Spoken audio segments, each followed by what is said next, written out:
generator.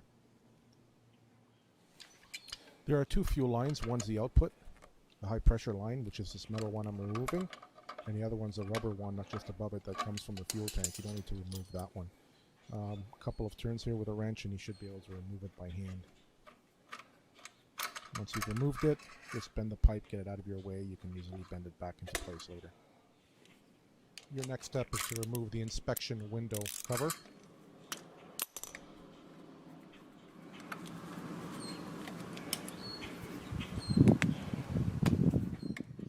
Underneath you'll find a gasket, and most of the times it'll be oil soaked like it is here and might even tear a little bit, but as long as you have a piece of it left, it should be fine. You don't have to worry about it. You can reuse it. This is the throttle control. It's normally off or on, not in between. You see it's moving inside something, which we'll see in a moment. You can release the throttle to shut the engine off, or you can lock it in the run position, and we'll get to that in a moment. The engine speed is directly proportional to the amount of fuel this pump pumps.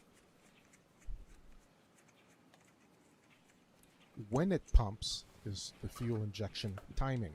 That's determined by how close this fuel pump is to the camshaft that makes contact with it and causes a plunger to move and pump fuel.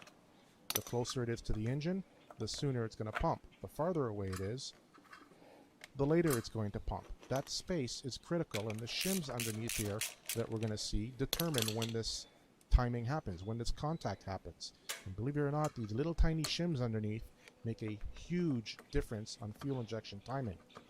Now that governor arm you saw moving before when I moved the throttle left to right, that fork fits, or this piece right here, fits right into that fork. And if it's not sitting inside the fork, it won't be able to adjust the amount of fuel the pump is pumping. So when you reinstall it, if it's not lined up correctly, you'll have no control over your engine speed.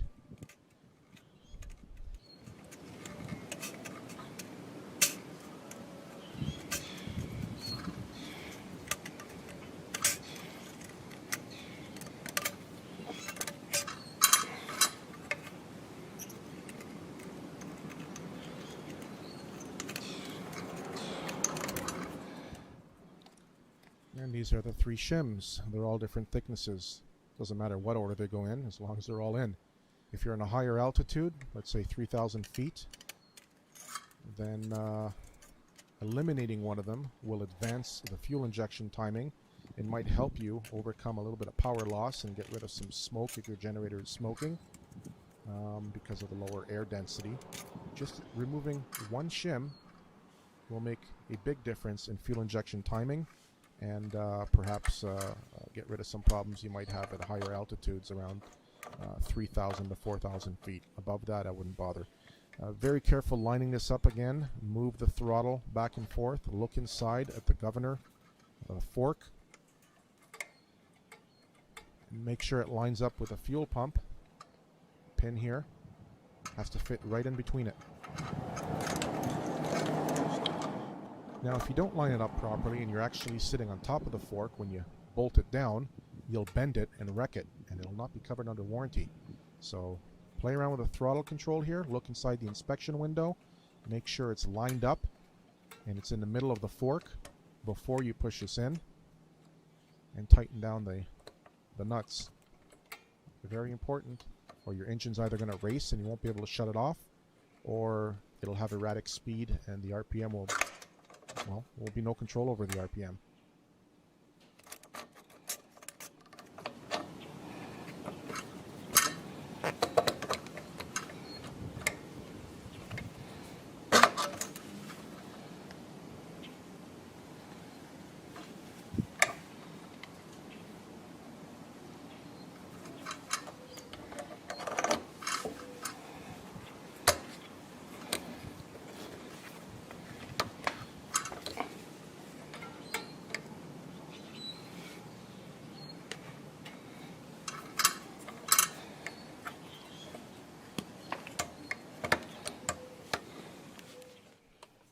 Now I had to rotate the engine a little bit because the lobe on the camshaft was pressing against the fuel pump doing what it's supposed to do to cause it to pump.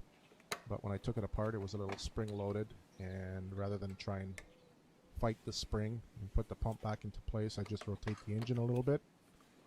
Gives me a little more play, and then the studs will stick out easier, and you'll be able to get the bolts back on. See the space we have now? It's a lot better that the engine was rotated. Everything fits into place. Much easier. It's all lined up. Everything looks good. Put it back together again.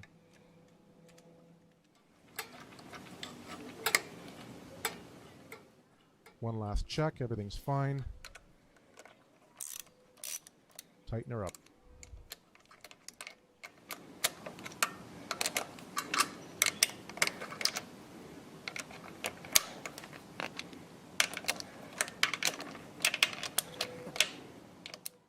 Even though this gasket was oil soaked, it's not under high pressure here, it's fine.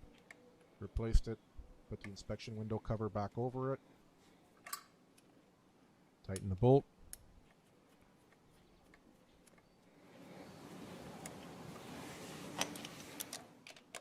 You don't need to heave down on it. The final step is replacing the high pressure fuel line. Since I bent it, it's not lining up, so you can bend it back, get it finger tight. You'll feel where it takes. Don't cross thread it. Go as far as you can by hand.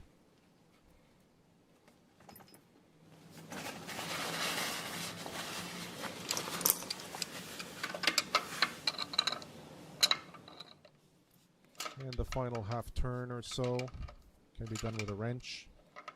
Make sure it's good and tight. Maybe crank the engine a little bit and make sure nothing's leaking. And you're done.